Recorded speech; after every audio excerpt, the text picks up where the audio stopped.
Ir viedokļi, kas citiem var šķist nepieņemami un pat aizskaroši.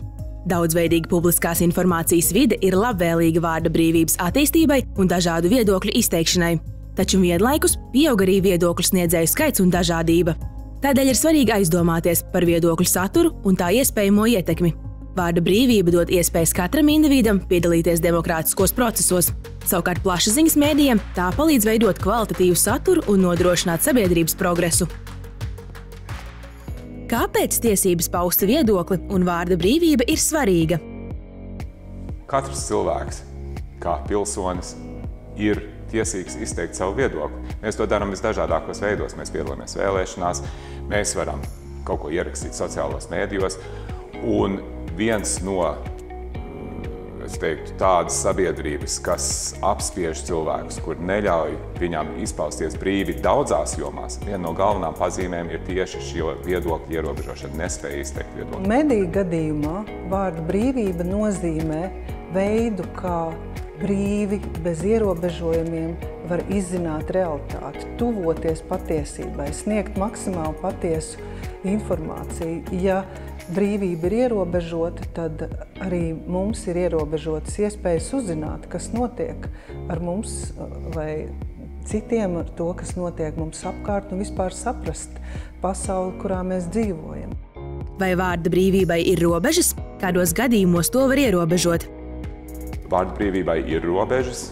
Pirmkārt, ar vārdiem nedrīkst aicināt uz vardarbību, ar vārdiem nedrīkst kurināt naidu. Ir likumi, kas to konkrēti aizliedz, un tie būtu galvenie ierobežojumi. Protams, nedrīkst arī aizskart citu cilvēku godu un cieņu. Ir iespēja sūdzēt tiesā cilvēks, ja tiek izplatīti meli un nepatiesība par citiem cilvēkiem. Kāpēc mēdīji publicē un pārraida viedokļus, kas daudziem var šķist nepieņemami?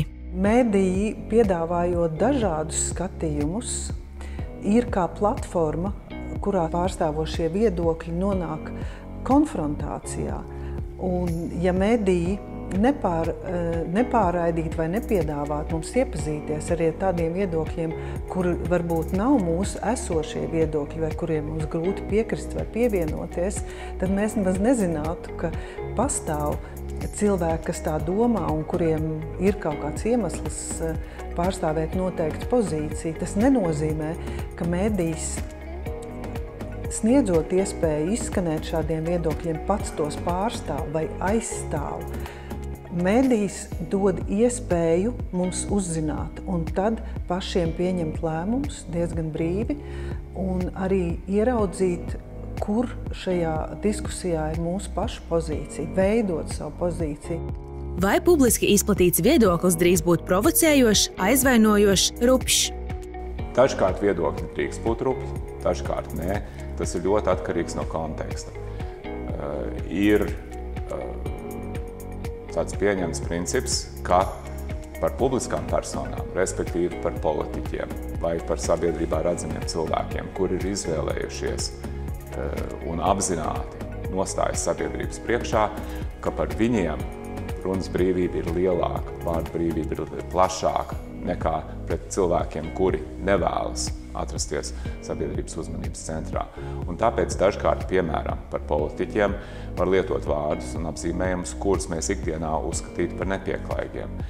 Bet tas ietilpst, kamēr tas nav godamcieņas aizskaroši, kamēr mēs neapgalvojam kaut ko, kas ir skaidri apmelojoši, neatbilst faktiem, dažādu epitētu izmantošana ir pieļaujama.